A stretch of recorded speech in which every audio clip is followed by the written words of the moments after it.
Hello everyone. तो आज का हम इस वीडियो में एलएलएम्स के बारे में डिस्कस करेंगे। हमने पिछले दो वीडियो में जनरेटिव एआई के बारे में थोड़ा बहुत बात किया था। उसका इंट्रोडक्शन के ऊपर इंट्रोडक्शन देखा था, मतलब जेन एआई टेक्नोलॉजी कैसे इन्वेंट हुआ, उससे पहले क्या था, और जेन एआई टेक्नोलॉजी किस प्रॉब्लम का सॉल्यूशन दिया। ठीक है, तो आज हम एलएलएम्स के ऊपर डिस्कशन करेंगे। एलएलएम को जाने से पहले मैं पहले ये बता दूं, हमारे ये जो जेनरेटिव एआई टेक्नोलॉजी है ना, उसके पीछे जो मेन ब्रेन है वो है एलएलएम्स। एलएलएम्स के बिना जेन एआई एप्लीकेशन बन ही नहीं सकता। बन तो सकता है लेकिन वो उतना इंटेलिजेंट नहीं होगा जितना इंटेलिजेंट वो एलएलएम के साथ होता है। ठीक है, तो पहले ये बात करते हैं कि एलएलएम्स का डेफिनेशन क्या है। एलएलएम्स का डेफिनेशन सिंपल है, it stands for large language model. ठीक है, लार्ज का मतलब क्या है यहाँ पे? लार्ज का मतलब huge, huge amount of data. और लैंग्वेज मतलब जो जनरल लैंग्वेज जो हम बात करते हैं, नेचुरल लैंग्वेज। और मॉडल मतलब एक स्पेसिफिक मशीन। ठीक है, तो लार्ज लैंग्वेज मॉडल एक ऐसा सिस्टम है जिसको huge amount of text data के साथ ट्रेन करा जाता है। ठीक ठीक है, जैसे यहाँ पे जो डेफिनेशन है, ये डेफिनेशन को देखो। An LLM is an advanced AI system trained on massive amount of text so it can understand language and generate new text. तो ये जो एलएलएम्स है उसको टेक्स्ट डाटा के साथ ट्रेन करा जाता है। तो अब ये सवाल है कि क्या ये सिर्फ टेक्स्ट डाटा के साथ ट्रेन होता है? नहीं, ऐसा नहीं है। ये सिर्फ टेक्स्ट डाटा के साथ ट्रेन नहीं होता है।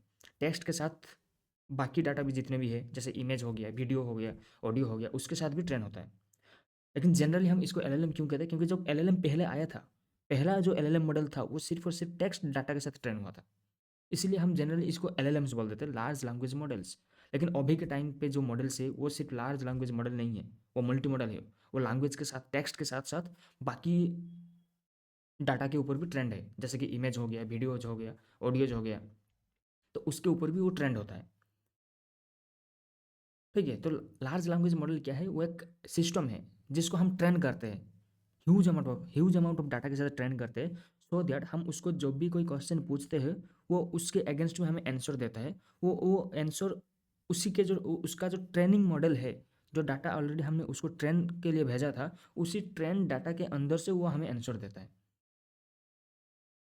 और यहाँ पे आपको सेकंड लाइन भी दिख रहा होगा, it doesn't think like humans, instead it learns patterns and uses them to provide answers. यहाँ पे एक वर्ड आया पैटर्न।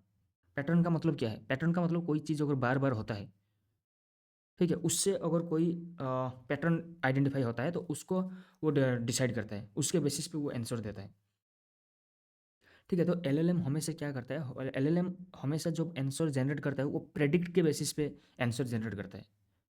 ठीक है, उसको जो ट्रेन करा गया है मॉडल, जो डाटा के साथ ट्रेन करा गया है, उसी ट्रेंड डाटा से वो हमें आंसर उठा के देता है।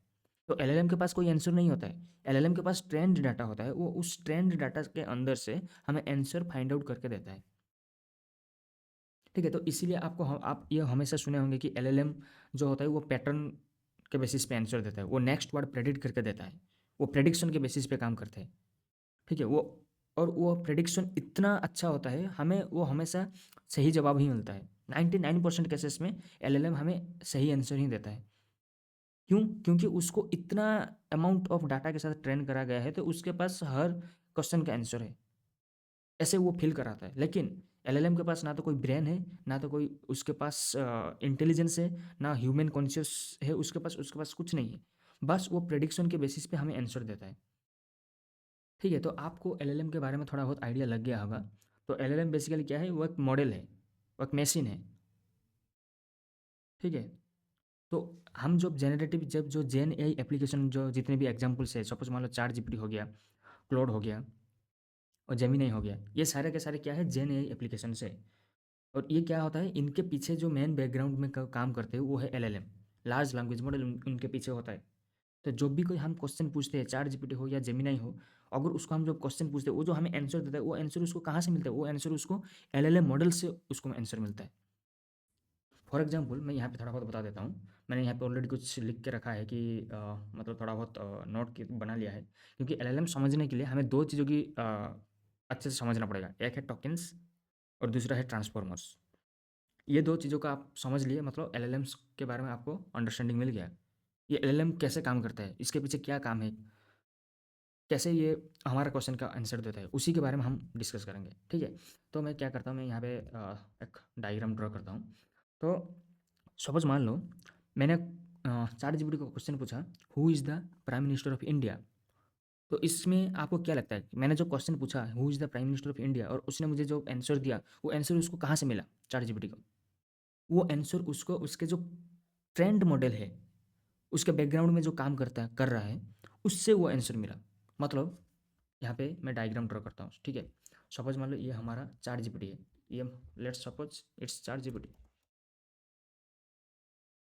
ठीक है, ये हमारा चैट जीपीटी है, और मैंने क्या किया, मैंने इसको यहाँ से क्वेश्चन पूछा, यहाँ पे सपोज मान लो इनपुट दिया, इसको यहाँ पे इनपुट दिया। ठीक है, और ये इनपुट गया चैट जीपीटी के पास। सपोज मान लो मेरा इनपुट क्या है, मेरा इनपुट सिंपल है, who is the PM of India. ठीक है, मैंने ये क्वेश्चन चैट जीपीटी को दिया, तो चैट जीपीटी क्या करेगा, चैट जीपीटी के अंदर एक एलएलएम मॉडल है। ठीक है, इस एलएलएम मॉडल का नाम क्या है, जीपीटी। ठीक है, तो ये है एक एलएलएम मॉडल। ठीक है, तो चार जीपीटी क्या है, चार जीपीटी एक यूआई है, चार जीपीटी एक एप्लीकेशन है, चार जीपीटी खुद एलएलएम मॉडल नहीं है। चार जीपीटी एक एलएलएम बेस्ड एप्लीकेशन है जो कि इंटरनली एलएलएम मॉडल को यूज करता है। ठीक है, तो मैंने जब चार जीपीटी को पूछा who is the PM of India, ये इनपुट पहले जाएगा चार जीपीटी के पास, मतलब यूआई एप्लीकेशन के पास। तो चार जीपीटी क्या करेगा, चार जीपीटी इंटरनली जो उसके पास जो मॉडल है, जो एलएलएम मॉडल है, जीपीटी मॉडल, उसको ये क्वेश्चन पर भेजेगा। और उसके बाद इस एलएलएम मॉडल के पास जो जितने भी ट्रेंड डाटा है, उसके अंदर जितने भी डाटा मतलब पहले से ट्रेंड है, उससे ये इसका आंसर प्रेडिक्ट करेगा, और प्रेडिक्ट करके वो आंसर चैट जीपीटी को भेजेगा कि prime minister of India is Narendra Modi. ठीक है, तो उसके बाद क्या होगा, उसके बाद चैट जीपीटी उस आंसर को हमें प्रेजेंटेबल करके दिखाएगा। ठीक है, तो हमने क्वेश्चन पूछा who is the PM of India, input गया चार जीपीटी के पास, चार जीपीटी ने उसके अंदर जो एलएलएम मॉडल है, उस एलएलएम मॉडल को वो क्वेश्चन भेजेगा, और एलएलएम मॉडल ट्रेंड डाटा से उसका आंसर फाइंड आउट करके हमें भेजेगा, और जो कि हमें चार जीपीटी में दिखता है। ठीक है, तो ये इसके पीछे का कहानी है। तो हम जब क्वेश्चन पूछते हैं, हम हमें लगता है कि चार जीपीटी एलएलएम मॉडल है, चार जीपीटी एलएलएम मॉडल नहीं है। चार जीपीटी एक एप्लीकेशन है जो कि एलएलएम मॉडल के ऊपर बेस्ड है। ठीक है, और चार जीपीटी का जो एलएलएम मॉडल है उसका नाम है जीपीटी। ठीक है, और जीपीटी का मैं फुल फॉर्म बताता हूँ, जेनरेटिव प्री ट्रेंड ट्रांसफॉर्मर। मैं यहाँ पे डेफिनेशन लिखता हूँ जीपीटी का।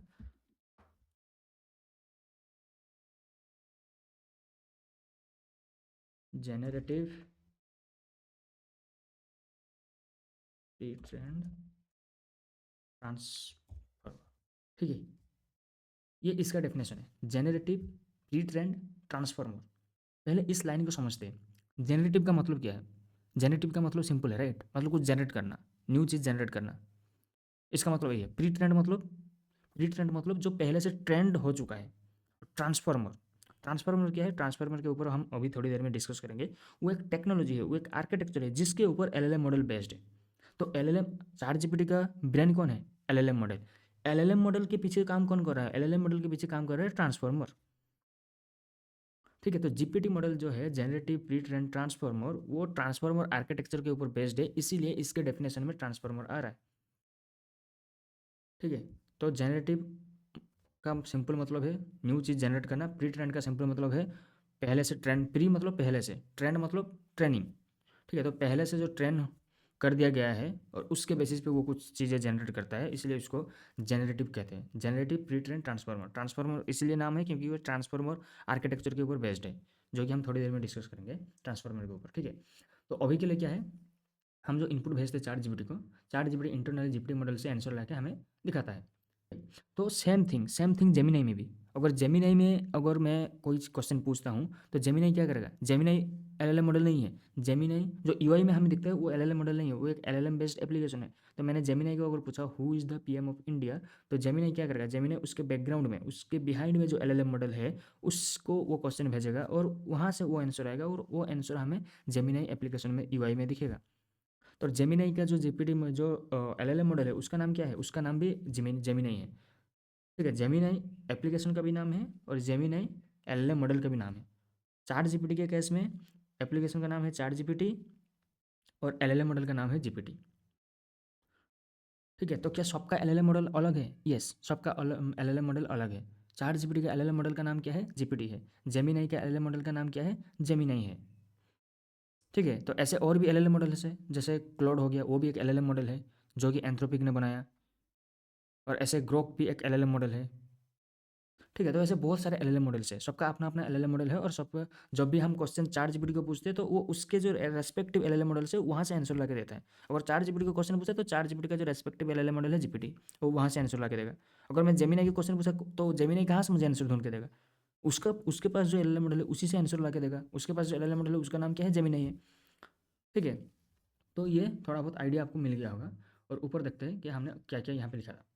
ठीक है, ये लाइन आपको समझ में आ गया। It doesn't think like humans, instead it learns patterns and uses them to provide answers. ये हमेशा पैटर्न के ऊपर काम करता है, पैटर्न के देख के वो आंसर फाइंड आउट करता है। ठीक है, तो इसके पास ना तो कोई इंटेलिजेंस है, ना तो कोई ह्यूमन कॉन्शियस है। इसके पास ऐसा कुछ भी नहीं है, इसके पास मेमोरी भी नहीं है। ठीक है, एलएलएम के पास कोई भी मेमोरी नहीं है। तो आपको ये एक डाउट आ रहा होगा, अगर एलएलएम के पास मेमोरी नहीं है तो जब भी कोई हम क्वेश्चन पूछते हैं और कुछ 2-3 दिन बाद जाके उसी थ्रेड में जाके अगर सेम उसी के रिलेटेड कुछ पूछते हैं तो वो हमें कैसे आंसर देता है, इसके ऊपर भी हम आगे देखेंगे कि इसके पीछे क्या काम है, ये कैसे होता है। क्योंकि एलएलएम के पास मेमोरी नहीं है। ठीक है, तो ये जो इसके पास जो मेमोरी आया, इसके वो जो कॉन्वर्सेशन को जो कंटिन्यू कर रहा है वो कंटिन्यू इसलिए हो पा रहा है क्योंकि इसके पीछे चार जीपीटी कुछ लॉजिक लगाता है, जिसके वजह से हमने अगर ऑलरेडी उसको कुछ क्वेश्चन पूछ चुका है, 2-3 दिन के बाद सेम थ्रेड में जाके सेम क्वेश्चन फिर से पूछ रहे हैं, तो वहाँ पे चार जीपीटी काम करता है। चार जीपीटी ऐसा कुछ करता है जो कि एलएलएम मॉडल को वो मेमोरी याद आ जाता है। तो ऐसा कुछ डेफिनेटली हम भी करेंगे, हमारे कोड में भी हम करेंगे। मैं भी कोड में ऐसा ही रियल एग्जाम्पल करके दिखाऊंगा जिसमें आपको पता लगेगा कि एलएलएम के पास मेमोरी नहीं है। उसके बाद ऐसा कुछ हम मॉडिफाई कोड में करेंगे जिसके बाद एलएलएम को मेमोरी आ जाएगा और एलएलएम हमारे क्वेश्चन को जवाब दे पाएगा। ठीक है, तो सपोज मान लो मैं चार जीपीटी पे जाता हूँ। ठीक है, मैं चार जीपीटी आपको लेके जा रहा हूँ। ठीक है, अभी मैं चार जीपीटी में हूँ। ठीक है, तो सपोज मान लो मैंने यहाँ पे क्वेश्चन पूछा, who is the PM of India. ठीक है, ये क्वेश्चन लिख के जैसे मैं एंटर हिट करूंगा तो क्या होगा? ये है हमारा चार जीपीटी एप्लीकेशन है। ठीक है, ये एलएलएम मॉडल नहीं है, लेकिन इसके बैकग्राउंड में इसके पीछे जो मॉडल काम कर रहा है उसका नाम है जीपीटी मॉडल। तो इस एलएलएम मॉडल इसके पीछे है। यहाँ पे जो हमें दिख रहा है ये एक प्रेजेंटेबल यूजर इंटरफेस है जो कि एक यूआई एप्लीकेशन है, उस इसका नाम है चार जीपीटी। ठीक है, अब मैं जब एंटर कर रहा हूँ तो बिहाइंड द सीन क्या हो रहा है? बिहाइंड द सीन क्या हो रहा है? बिहाइंड द सीन इसके पास जो एलएलएम मॉडल है उसके पास गया, एलएलएम मॉडल ने इसको आंसर दिया। ये जो भी आंसर यहाँ से दिख रहा है ये एलएलएम मॉडल ने चार जीपीटी को दिया। उसके बाद चार जीपीटी ने इसको प्रेजेंटेबल करके हमें दिखा रहा है। ठीक है, तो सेम थिंग अगर जेमिनी में भी जाके मैं पूछूंगा who is the PM of India, तो जेमिनी भी सेम चीज़ करेगा। उसके बैकग्राउंड में जो एलएलएम मॉडल है उसको वो क्वेश्चन भेजेगा और वो क्वेश्चन का आंसर हमें जेमिनी एप्लीकेशन यूआई में दिखेगा। ठीक है, तो ये आपको समझ में आ गया होगा। और थोड़ा बहुत हम डिस्कस करते हैं कि एलएलएम बिहाइंड द सीन कैसा काम करता है। क्योंकि मैंने तो क्वेश्चन पूछ लिया, who is the PM of India, chat GPT को पूछ लिया, तो क्या chat GPT as it is same question LLM को भेज रहा होगा? देखो, क्वेश्चन का मीनिंग तो सेम रहता है, लेकिन ये जो क्वेश्चन है ना, who is the PM of India, ये एज इट इज एलएलएम के पास नहीं जाता है। क्योंकि एलएलएम के पास अगर ये क्वेश्चन डायरेक्ट जाएगा तो एलएलएम का आर्किटेक्चर ऐसा बना नहीं है कि ये इस क्वेश्चन को समझ पाएगा। तो बिहाइंड द सीन क्या होता है? बिहाइंड द सीन ये जो मैंने क्वेश्चन पूछा who is the PM of India, इसको टुकड़ों में डिवाइड करा जाएगा। ठीक है, मतलब हु एक सेपरेट हो जाएगा, इज सेपरेट हो जाएगा, दी सेपरेट हो जाएगा, पीएम सेपरेट हो जाएगा, इंडिया सेपरेट हो जाएगा। तो ऐसे सेपरेट होके एक एक पार्ट में डिवाइड होकर एक लिस्ट बनेगा और वो लिस्ट एलएलएम के पास जाएगा। समझ में आया? मैं फिर से कह रहा हूँ, मैंने ये सपोज मान लो यहाँ पे आते हैं, हमारे हमारे पास जो डायग्राम था उसके पास आते हैं। मैंने यहाँ पे क्वेश्चन पूछा who is the PM of India. ये क्वेश्चन जैसे मैंने चार जीपीटी को दिया था, चार जीपीटी डायरेक्ट ये क्वेश्चन इसको इंटरप्ट नहीं करेगा, इसको ये डायरेक्ट क्वेश्चन एलएलएम के पास भेजेगा ही नहीं। इसके पीछे का जो बैकग्राउंड का जो लॉजिक है क्या है कि हमारे पास जो क्वेश्चन है who is the PM of India, इसको एक एक पार्ट में डिवाइड करा जाएगा। मतलब एक होगा हु, ठीक है, एक होगा इज, एक होगा दी, और ऐसे करके पूरा लाइन डिवाइड हो जाएगा।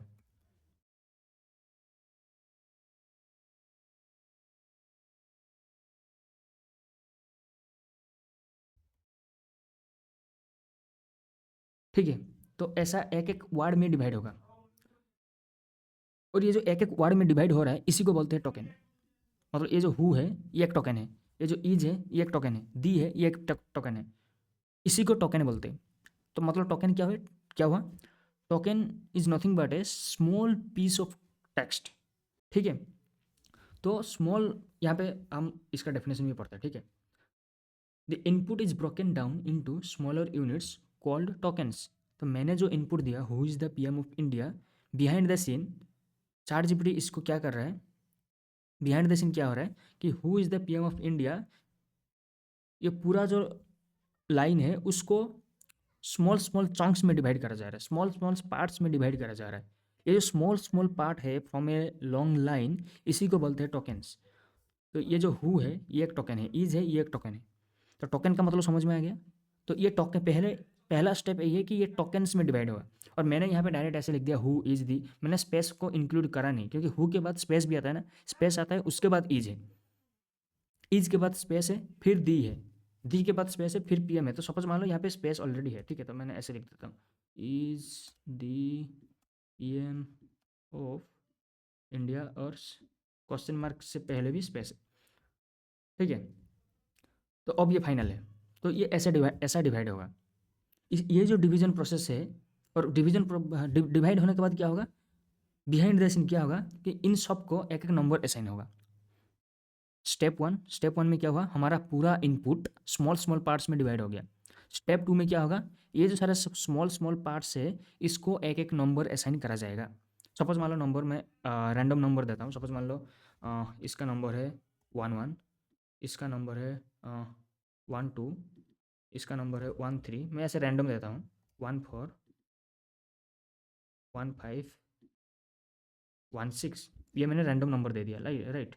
तो 11 असाइन हुआ हु को, 12 असाइन हुआ ईज को, 13 असाइन हुआ दी को, 14 असाइन हुआ पीएम को, 15 असाइन हुआ ऑफ को, और 16 असाइन हुआ इंडिया को। ऐसे नंबर असाइन करा जाएगा।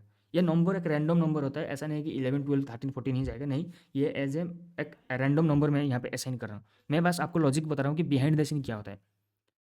तो बिहाइंड द सीन क्या होता है, हमारा पूरा इनपुट स्मॉल स्मॉल पार्ट्स में डिवाइड होता है, ये है, ये स्टेप वन में यही होता है। और स्टेप टू में क्या होगा, ये जो जितने भी सारे स्मॉल पार्ट्स बने जिसको हम टोकन्स कह रहे हैं, उसको एक एक नंबर असाइन करा जाएगा। उसके बाद क्या होगा, ये जो नंबर असाइन हुआ, ये जो मतलब इसको एज ए लिस्ट भेजा जाएगा।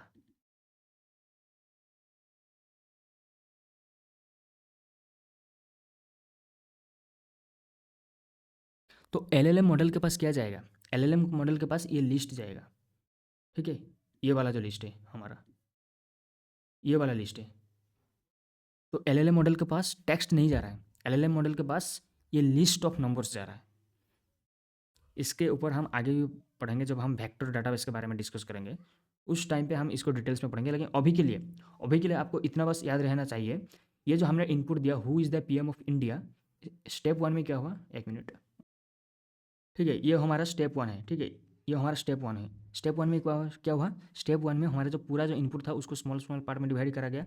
और स्टेप टू में क्या हुआ, स्टेप टू में ये प्रोसेस हुआ। स्टेप टू में क्या हुआ, सारे टोकन्स को एक एक नंबर्स असाइन करा गया। ये है स्टेप टू। ये जो स्टेप वन और स्टेप टू है इसी को बोलते हैं टोकनाइजेशन। क्यों टोकनाइजेशन, ये एक प्रोसेस है, और ये प्रोसेस कौन कर रहा है, ये प्रोसेस जो कर रहा है वो है टोकनाइजर। ठीक है, मैं फिर से बोल रहा हूँ, हमारा जो चार जीपीटी एप्लीकेशन है उसके अंदर एक कंपोनेंट है जिसको बोलते हैं टोकनाइजर। मैं यहाँ पे लिखता हूँ, राइट, उसका नाम है टोकनाइजर। टोकनाइजर क्या करता है, हमारे पास जो हमारा जो लॉन्ग स्टेटमेंट है, जो लॉन्ग इनपुट है, जो लार्ज इनपुट है, उसको स्मॉल स्मॉल पार्ट्स में डिवाइड करता है। स्मॉल स्मॉल चॉन्क्स भी उसको कहते हैं, स्मॉल पार्ट्स कह लो या फिर स्मॉल चॉन्क्स कह लो, सेम चीज़ है। ठीक है, तो स्टेप वन में वो क्या करता है, स्मॉल स्मॉल पार्ट में डिवाइड करता है। स्टेप टू में सारे टोकन्स को, जो स्मॉल पार्ट्स को, उसको एक नंबर असाइन करता है। उसको इसको हम बोलते हैं टोकन आईडीज। क्यों टोकन आईडीज, क्योंकि ऊपर जो बना वो क्या बना, वो टोकन्स का लिस्ट बना। तो नीचे जो आईडी मैंने दिया जा रहा है तो उसको क्या बोलेंगे, टोकन आईडी का लिस्ट कहेंगे। तो एलएलएम के पास क्या जाएगा, एलएलएम के पास ये लिस्ट जाएगा। एलएलएम के पास ऊपर वाला ये टोकन लिस्ट भी नहीं जाएगा, एलएलएम के पास जो जाएगा टोकन आईडी का लिस्ट जाएगा। और ये जो प्रोसेस है, ये जो दो स्टेप 1 स्टेप 2, ये कौन कर रहा है? ये कर रहा है टोकेनाइजर कंपोनेंट टोकेनाइजर कर रहा है। इसीलिए इसी प्रोसेस को, ये जो प्रोसेस जो हमारा हुआ, इसको बोलते हैं टोकेनाइजेशन। तो टोकेनाइजेशन आपको समझ में आ गया होगा। What is tokenization? Tokenization is a process where our inputs gets divided into small tokens and further those tokens get assigned with some IDs। ठीक है, तो हमारे पास जो, तो हमारा ये तो टोकनाइजेशन प्रोसेस आपको समझ में आ गया होगा। टोकनाइजेशन प्रोसेस कौन करता है? टोकनाइजर करता है। और इस प्रोसेस में क्या होता है? इस प्रोसेस में हमारा जो लॉन्ग इनपुट होता है वो स्मॉल टोकन्स में डिवाइड होता है और फर्दर उस टोकन्स को टोकन आईडी असाइन होता है। तो अब एलएलएम क्या करेगा? एलएलएम के पास ये इनपुट जाएगा, बजाय कि ये कभी नहीं जाता है एलएलएम के पास। एलएलएम इसको समझ ही नहीं पाएगा। तो एलएलएम किसको समझेगा? एलएलएम समझेगा इसको। तो अब जब ये एलएलएम के पास गया तो एलएलएम को कैसे पता चला कि 11 का मतलब है हु, 12 का मतलब है इज, 13 का मतलब है दी, 14 का मतलब है पीएम? ये एलएलएम को कैसे समझ में आएगा? हर एलएलएम मॉडल के पास एक टोकन आईडीज का एक डिक्शनरी होता है। ठीक है, एक लार्ज डिक्शनरी जिसमें बहुत सारे के सारे दुनिया में जितने भी नंबर्स पॉसिबल है, सबका एक डिक्शनरी ऑलरेडी एलएलएम मॉडल के पास अवेलेबल है। मतलब मैं क्या कह रहा हूँ, तो मतलब मान लो ये जो एलएलएम डिक्शनरी है, इसके पास एक डिक्शनरी है जिसमें क्या है कि आईडी प्लस एक वैल्यू। इसका मतलब इसके पास ऐसा मेंशन है, मतलब आईडी 11 है और 11 के लिए कौन सा वर्ड है? हु। ऑलरेडी एलएलएम के पास डिफाइंड है। ऐसे एक नंबर है 3, 13 और 13 के लिए क्या है? दी। ठीक है, तो ऐसा ऑलरेडी उसके पास एक टोकन आईडी का डिक्शनरी है एलएलएम मॉडल के पास। और जब हम इसको एलएलएम मॉडल को ये टोकन आईडी का लिस्ट भेजेंगे, वो उसमें से इसके कंपेयर करेगा और कंपेयर करके वो फाइंड आउट करेगा कि इसका क्या मतलब है। ये जो 11, 12, 13, 14, 15, 16 मैंने एज ए लिस्ट भेजा, इसका क्या मतलब है? इसका मतलब है कि who is the PM of India. वो एलएलएम को तब जाके समझ में आएगा, क्योंकि वो यहाँ से एक एक लेके इस डिक्शनरी के अंदर से फिल्टर लगाएगा और फिल्टर लगा के इसका फाइनल मतलब उसको समझ में आएगा। ठीक है, तो ये बिहाइंड द सीन कौन कर रहा है? एलएलएम कर रहा है। तो जब एलएलएम को ये पूरा इस लिस्ट का मतलब समझ में आ जाएगा, who is the PM of India, वो बिहाइंड द सीन उसके पास जो ट्रेंड डाटा है उसमें से प्रेडिक्ट करके हमें आंसर देगा। The PM of India is, जो भी हमें यहाँ पे आंसर आया था, राइट, यहाँ पे जो भी आंसर आया था वो प्रेडिक्शन करके हमें एलएलएम मॉडल ने हमें दे दिया। अब फिर एलएलएम मॉडल जब आंसर देगा, एलएलएम मॉडल भी ऐसा डायरेक्ट एज ए टेक्स्ट नहीं देगा, ये डायरेक्ट टेक्स्ट नहीं भेजेगा। वो क्या भेजेगा? एलएलएम मॉडल फिर टोकन्स भेजेगा, क्योंकि एलएलएम मॉडल्स को सिर्फ और सिर्फ टोकन से समझ में आता है, उसको टेक्स्ट समझ में नहीं आता है। तो वो क्या करेगा? वो फिर से एक हमें लिस्ट में सारे टोकन्स भर के देंगे। ऐसा एक लिस्ट बनाएगा जिसमें बहुत सारे टोकन्स होंगे, 12, 13, 6, 26, 27, 28, ऐसा करके एक बहुत सारा लिस्ट देगा। मतलब एक लिस्ट आएगा जिसमें बहुत सारे टोकन्स भर के वो देगा। तो फर्दर फिर क्या होगा? फिर से फर्दर उसमें टोकनाइजेशन करा जाएगा। डी टोकनाइजेशन, ये टोकनाइजेशन है, ये डी टोकनाइजेशन। क्योंकि टोकनाइजेशन तो तब हुआ था जब हम एलएलएम को इनपुट दिए थे। अब एलएलएम से आउटपुट आया, एलएलएम से आउटपुट आया कैसे आया? As a token ID list आया। तो फर्दर इसको क्या करा जाएगा? डी टोकनाइज करा जाएगा। तो इसको फर्दर इसको कन्वर्ट करा जाएगा, वो जो आउटपुट हम वहाँ पे देख रहे थे। ठीक है, तो एलएलएम के पास जाता है टोकन्स, आता भी है टोकन्स, क्योंकि एलएलएम को सिर्फ और सिर्फ टोकन्स समझ में आता है। टोकन्स के अलावा उसको कुछ भी समझ में नहीं आता है। आई होप ये पॉइंट आपको क्लियर हो गया होगा। ठीक है, तो टोकनाइजेशन आपको समझ में आएगा। टोकनाइजेशन तब होता है जब हम एलएलएम को इनपुट देते हैं। डी टोकनाइजेशन कब होता है? जब एलएलएम से आउटपुट आता है। एलएलएम से जब एलएलएम को जब इनपुट दे रहे हैं, हमारा टेक्स्ट इनपुट टोकन्स में कन्वर्ट हो रहा है, फर्दर टोकन्स आईडी में कन्वर्ट हो रहा है, और उस प्रोसेस को हम कहते हैं टोकनाइजेशन। और जब एलएलएम आउटपुट देता है, वो आउटपुट भी टोकन आईडी के फॉर्म में देता है। उस टोकन आईडी से वापस हमें टेक्स्ट तक पहुंचने के लिए जो प्रोसेस हम करते हैं उसको बोलते हैं डी टोकनाइजेशन। और ये प्रोसेस करता कौन है? ये प्रोसेस करता है टोकनाइजर। हर एलएलएम बेस्ड एप्लीकेशन के पास एक कंपोनेंट होता है, उसको बोलते हैं टोकनाइजर, जिसका टोकनाइजेशन और डी टोकनाइजेशन का काम है, और उसका और कुछ काम नहीं है। तो इसका मतलब हमने जो यहाँ पे जो डायग्राम बनाया था, यहाँ पे जो हमने डायग्राम बनाया था जो चार जीपीटी का, जिसके पास हमने कहा कि एक एलएलएम मॉडल है, इसके पास एक और भी कंपोनेंट है। उस कंपोनेंट का नाम क्या है? टोकनाइजर।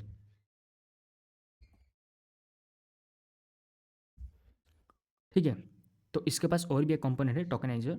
तो पहले जो हमने इनपुट भेजा who is the PM of India, chat GPT के पास क्या है? चार जीपीटी टोकनाइजर के दिया।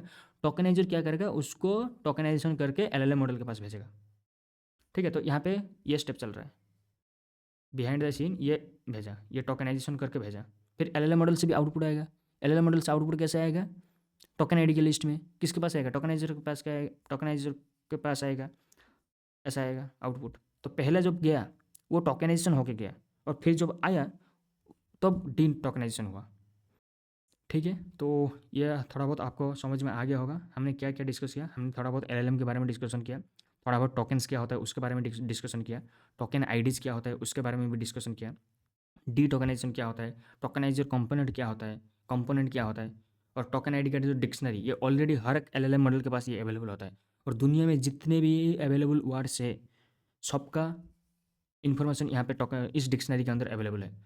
तो हम जब भी कोई टोकन आईडी का लिस्ट भेजते हैं, उस टोकन आईडी के नंबर उठाता है और उसके अगेंस्ट में जो भी यहाँ पे टेक्स्ट अवेलेबल है उस टेक्स्ट को उठाता है। उसके बाद उसका फाइनल सेंटेंस बनता है एलएलएम के पास।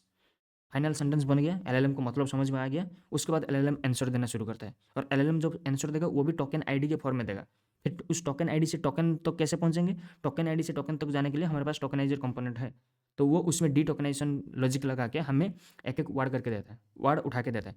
इसीलिए आपने जब भी कोई क्वेश्चन आप चैट जीपीटी को पूछे होंगे, आपने ये देखा होगा वहाँ पे आउटपुट डायरेक्ट नहीं आ जाता है, एक एक वर्ड करके आता है। ठीक है, सपोज मान लो मैंने कोई एक नॉर्मल क्वेश्चन पूछा कि what is list in Python, tell me. तो वहाँ पे लिस्ट के लिए जितनी भी इन्फॉर्मेशन पूरे एप्लीकेशन में एक बार में नहीं दिख जाएगा, वो एक एक वर्ड करके आता है। वो एक एक वर्ड क्यों कौन आ रहा है? वो एक एक टोकन आ रहा है। एलएलएम हमें एक एक टोकन दे रहा है और उस एक एक token behind the scene text में कन्वर्ट होकर हमें दिख रहा है। मैं इसको आपको लाइव करके दिखाता हूँ। ठीक है, मैं चैट जीपीटी में गया और यहाँ पे मैंने क्वेश्चन पूछा what is list in Python.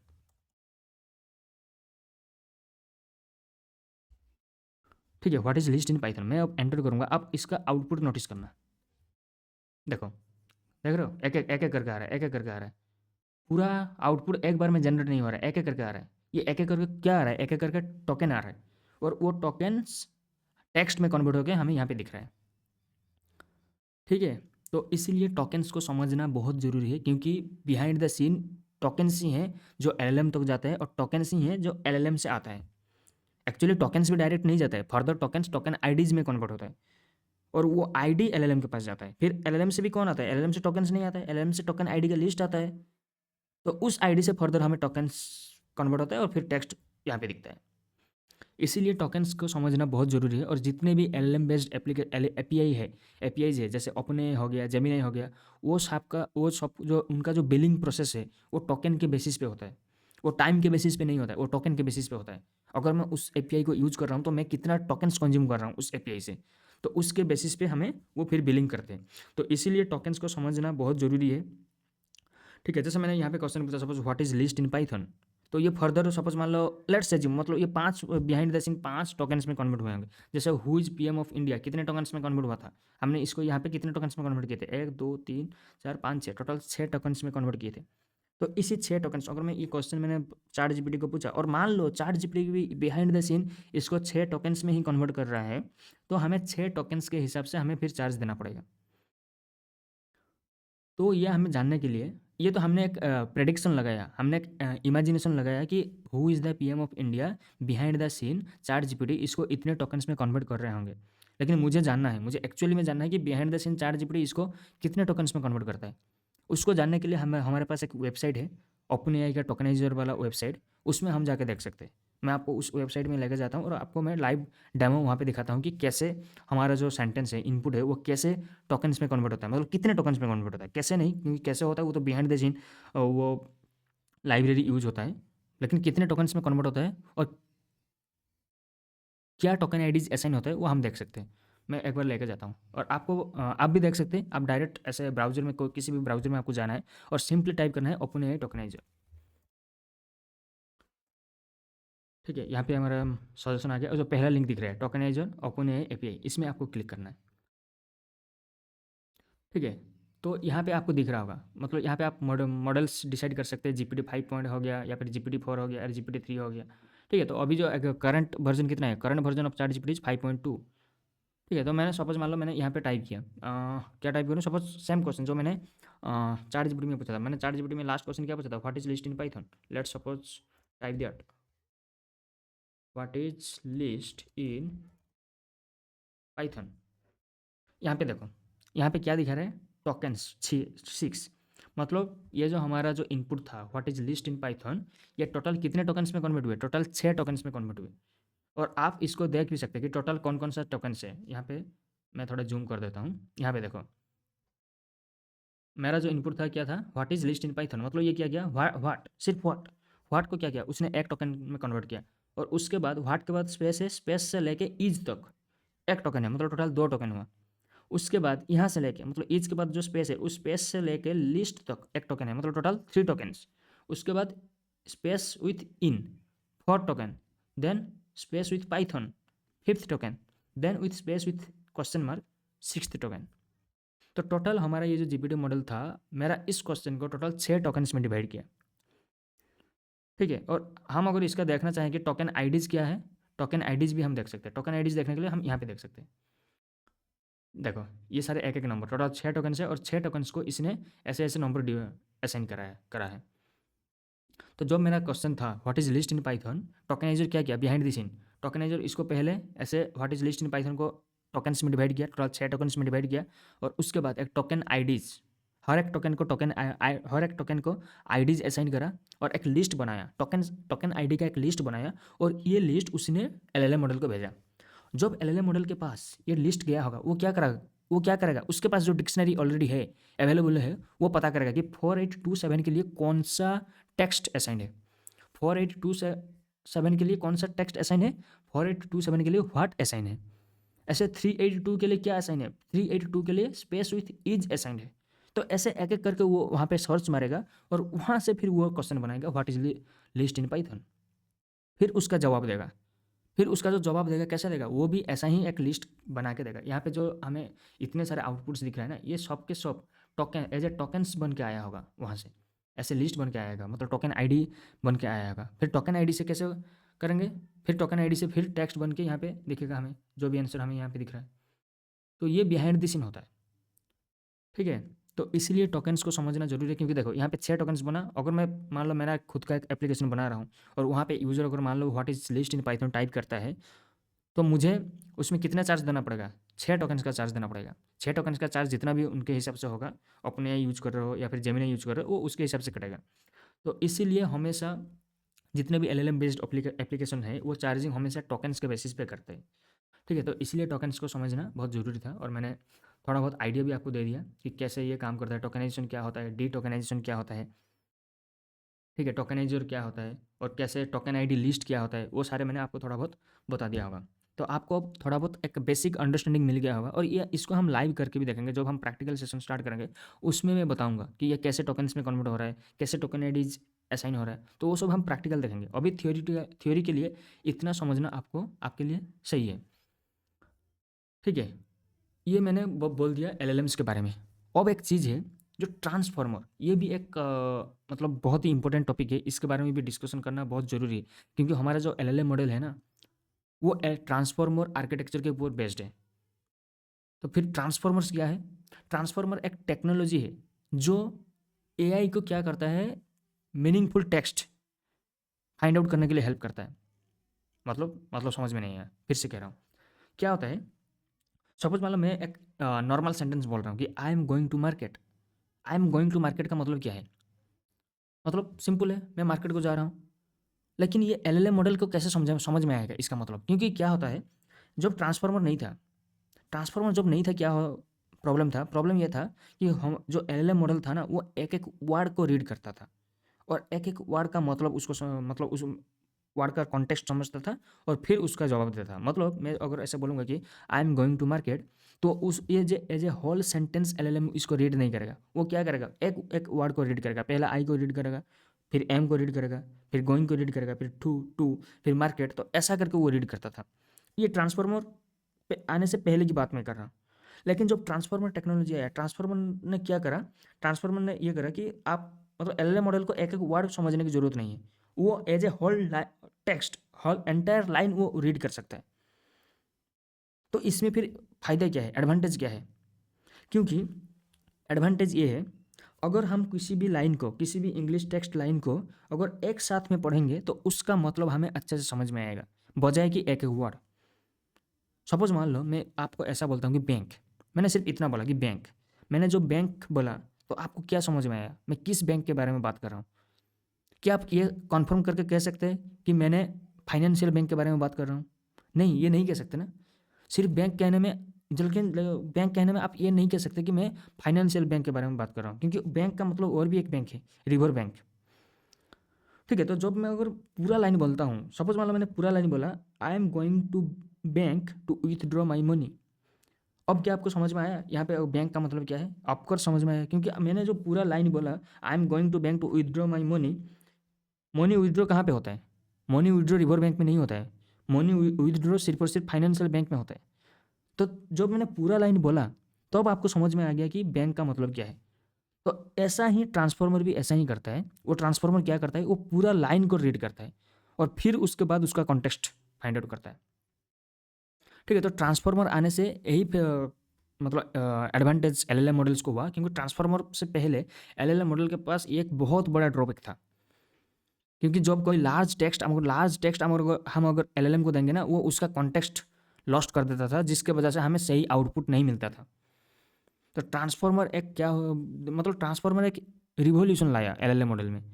ठीक है, तो ये मतलब ये आया कब? ये 2017 में आया। एक रिसर्च पेपर जो पब्लिश हुआ, attention is all you need. तब उस पेपर्स में इसका इम्प्लीमेंटेशन मेंशन हुआ। उसके बाद जितने सारे एलएलएम मॉडल्स थे, ये सारे उसको इम्प्लीमेंट करना शुरू कर दिया। और उसके बाद एक मतलब एलएलएम हिस्ट्री में एक बूम आया। ठीक है, तो इसलिए ये ट्रांसफॉर्मर इतना पॉपुलर हो गया।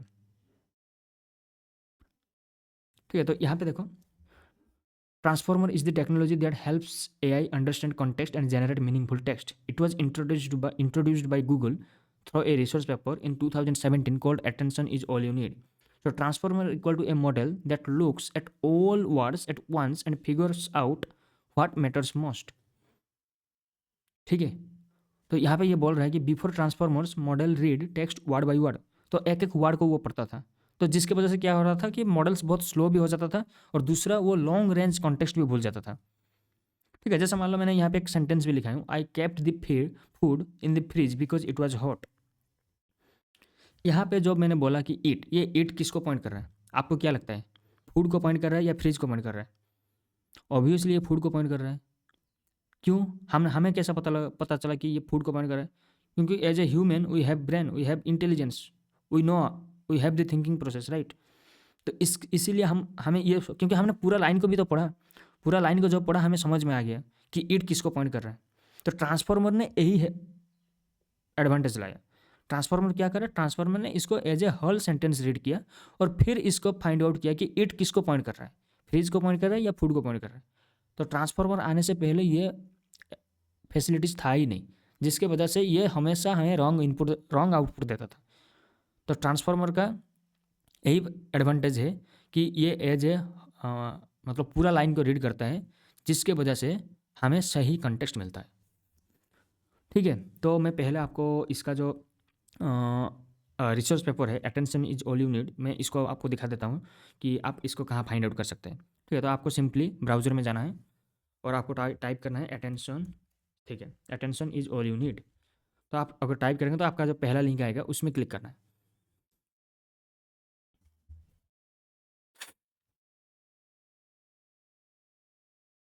ठीक है, तो आपको यहाँ पे पहला लिंक जो मिलेगा यहाँ पे मिल जाएगा। ठीक है, attention is all you need. और सकते हैं कि यहाँ पे सारे के सारे गूगल के एम्प्लॉय हैं, ये इन्होंने मिलकर ये पेपर पब्लिश किया था। आप अगर चाहो तो इसको फॉलो कर सकते हो। ठीक है, इसको रीड कर सकते हो कि अगर पढ़ना चाहते हो तो। ठीक है, तो हम वापस आते हैं यहाँ पे। तो हमने ट्रांसफार्मर के बारे में थोड़ा बहुत डिस्कशन कर लिया। तो ट्रांसफार्मर एक बेसिकली एक आर्किटेक्चर है जो क्या करता है कि जो लॉन्ग सेंटेंस में हमें कॉन्टेक्स्ट मेंटेन करने के लिए मदद करता है, करने में मदद करता है। ट्रांसफार्मर आने से पहले क्या प्रॉब्लम था? ट्रांसफार्मर आने से पहले एलएलएम मॉडल पूरा सेंटेंस को वर्ड बाय वर्ड रीड करता था, जिसके वजह से पहले तो ये स्लो हो जाता था और दूसरा ये कॉन्टेक्स्ट भूल जाता था। जब बहुत बड़ा लाइन है, जब यहाँ यहाँ तक पहुँचेगा एलएलएम मॉडल, इस जब ईट को पढ़ेगा वो समझ नहीं पाएगा कि ये ईट किसको पॉइंट कर रहा है। लेकिन ट्रांसफार्मर आने के बाद ये प्रॉब्लम सॉल्व हो गया। ठीक है, तो यहाँ पे आपको समझ में आ गया होगा, ट्रांसफार्मर के बारे में थोड़ा बहुत आइडिया लग गया होगा कि ट्रांसफार्मर क्या है और क्या एडवांटेज है ट्रांसफार्मर यूज करने में। ठीक है, तो यहाँ पे जो ये रिसर्च पेपर है, रिसर्च पेपर का नाम है attention is all you need. तो इस रिसर्च पेपर में जो अटेंशन वर्ड है, उस अटेंशन वर्ड का मतलब क्या है? अटेंशन का मतलब है when I see a specific word, एक वर्ड को मैं देखूंगा, which other words should I focus to understand its meaning. मतलब जैसे देखो यहाँ पे ये पूरा लाइन था, right? I kept the food in the fridge because it was hot. तो जब इट है, ये इट किसको पॉइंट कर रहा है?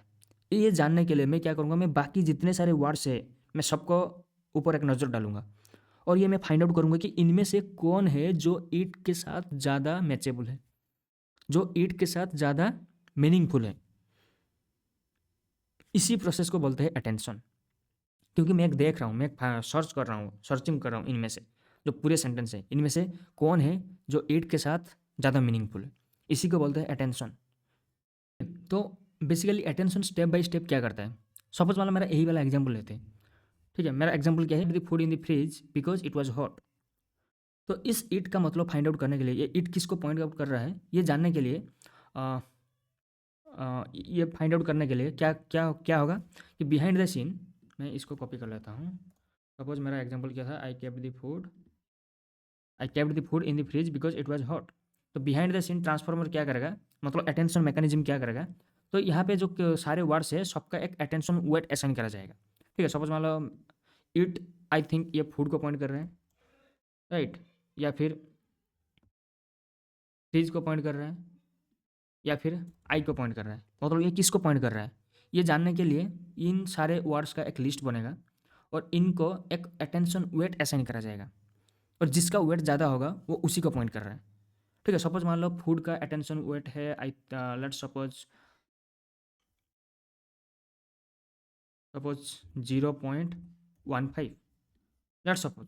ठीक है, फूड का वेट है 0.15 और फ्रिज का वेट है 0.01।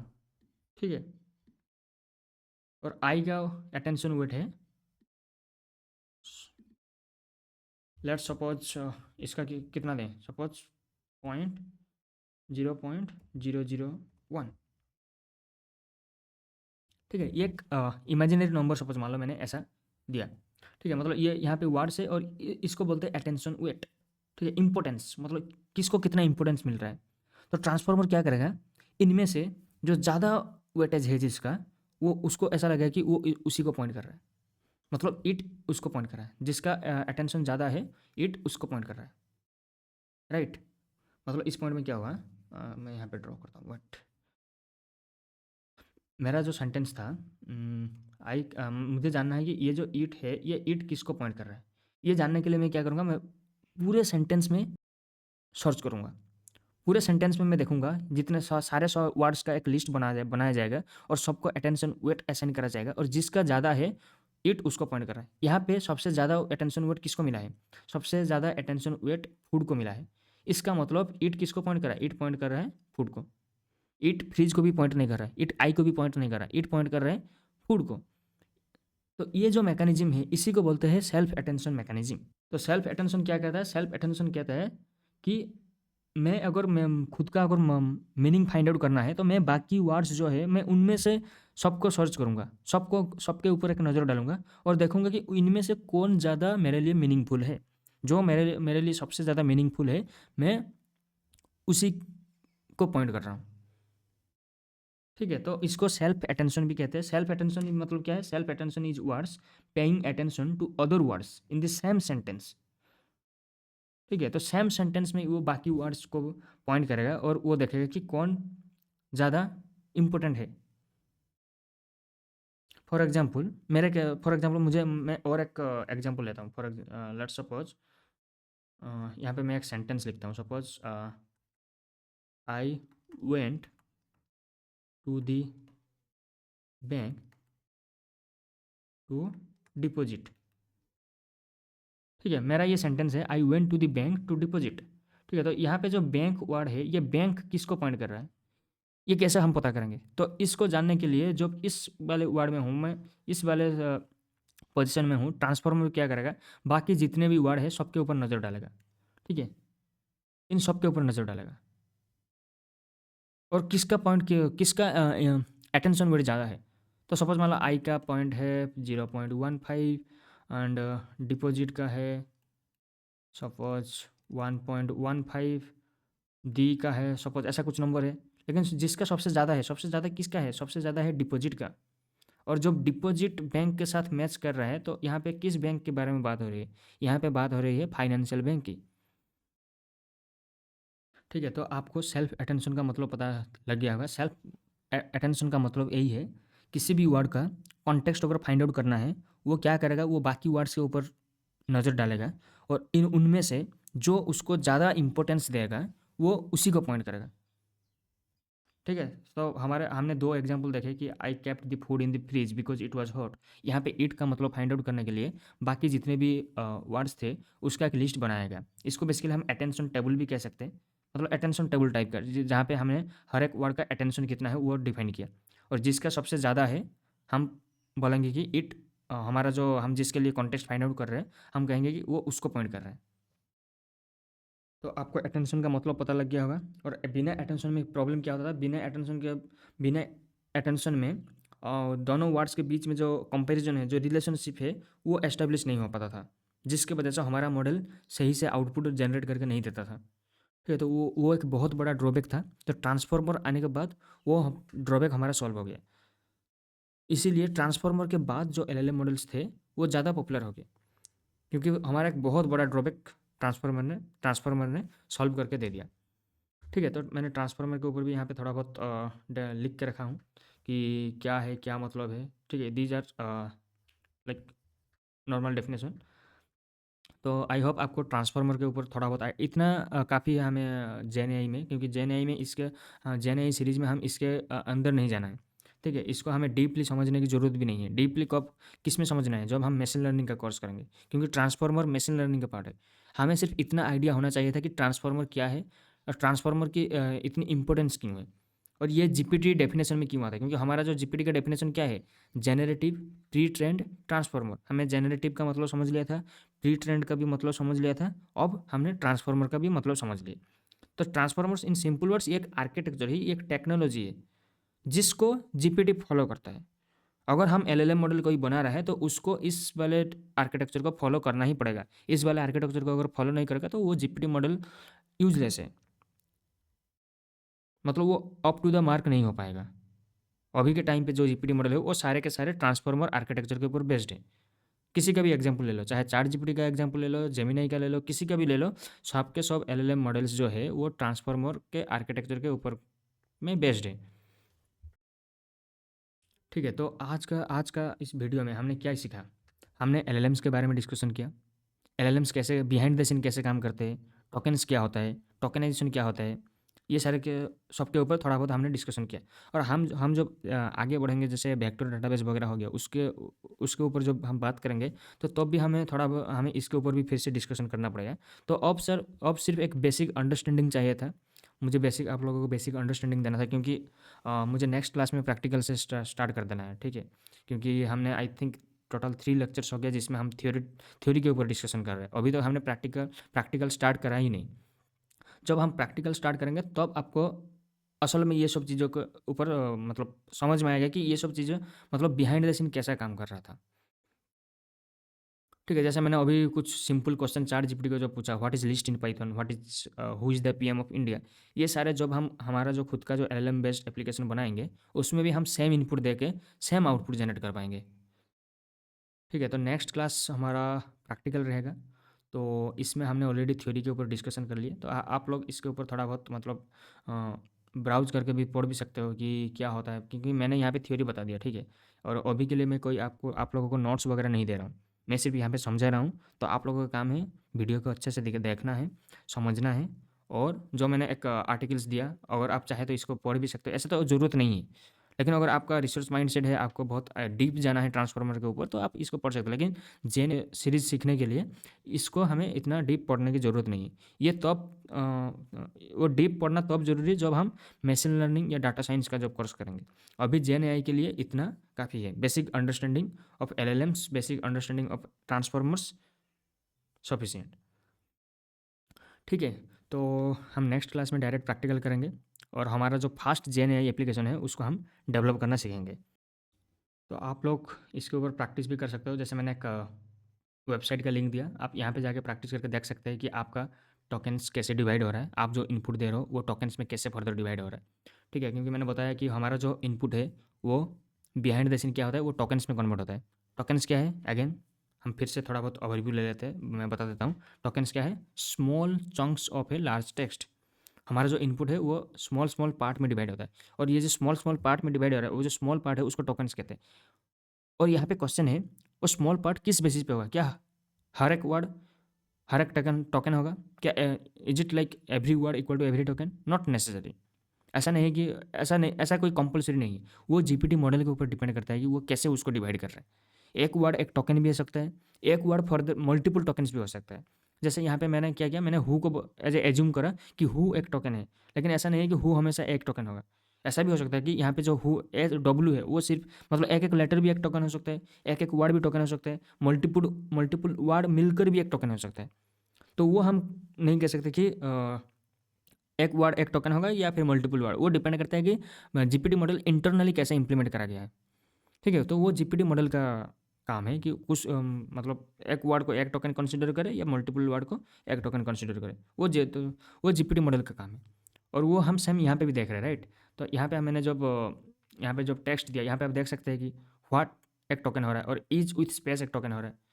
तो हम जब भी कोई लार्ज जितना भी जैसा भी हम इनपुट दे रहे हैं चार जीपीटी को, वो बिहाइंड द सीन टोकन्स में कन्वर्ट होता है, और टोकन्स फर्दर कन्वर्ट होता है टोकन आईडीज़ में, और फर्दर उस टोकन आईडीज़ जाता है एलएलएम के पास, और एलएलएम इस टोकन आईडी को देख के फिर उसको उसके पास जो टोकन आईडीज़ का डिक्शनरी है वहाँ से वो मीनिंग फाइंड आउट करता है। ठीक है, तो हमने इसके बारे में और इसके बारे में भी थोड़ा बहुत डिस्कस किया कि सेल्फ अटेंशन क्या होता है। सेल्फ अटेंशन आपको समझ में आ गया होगा। किसी भी वर्ड का अगर कॉन्टेक्स्ट फाइंड आउट करना है तो वो क्या करेगा, वो जो बाकी जितने भी वर्ड्स है सबके ऊपर वो सर्च मतलब नज़र डालेगा, और जिसका अटेंशन वेट ज़्यादा है वो उसको कंसिडर करेगा। यहाँ पे इसको 3 लिस्ट मिला, 3 टेक्स्ट का लिस्ट मिला, जिसका सबसे ज़्यादा अटेंशन वेट है इट, उसके साथ पॉइंट हो गया। ठीक है, तो ये भी समझ में आ गया। और यहाँ पे मैंने बोल दिया कि एग्जाम्पल देकर आपको बता दिया। ठीक है, तो आप इसको फॉलो करिए, और आप बता सकते हैं कमेंट में कि आपको कैसा लगा, कि आप समझ पा रहे हैं कि नहीं। अगर आपका कुछ डाउट है तो आप कमेंट में बता सकते हैं कि यहाँ पे ये चीज़ समझ में नहीं आया, तो मैं कमेंट में डायरेक्ट डाउट क्लियर कर दूँ, या फिर अगर ज़रूरत होगी तो मैं नेक्स्ट एक वीडियो उसके ऊपर भी बना दूँगा। ठीक है, तो नेक्स्ट वीडियो में हम प्रैक्टिकल करेंगे, और नेक्स्ट वीडियो बहुत ही इंपॉर्टेंट होने वाला है, क्योंकि वो हमने अभी तक जितना जो कुछ भी सीखा हमने प्रैक्टिकल अभी तक नहीं किया, हमारा सिर्फ थ्योरी के, हाँ हमने अभी तक सिर्फ और सिर्फ थ्योरी के ऊपर डिस्कशन कर रहे हैं। ठीक है, तो नेक्स्ट क्लास से हम प्रैक्टिकल करेंगे। अभी तक मैंने टोटल 3 वीडियोज़ बनाए हैं। इसी 3 वीडियोज़ में आपको जो भी डाउट्स है आप कमेंट में बता सकते हैं। Thank you.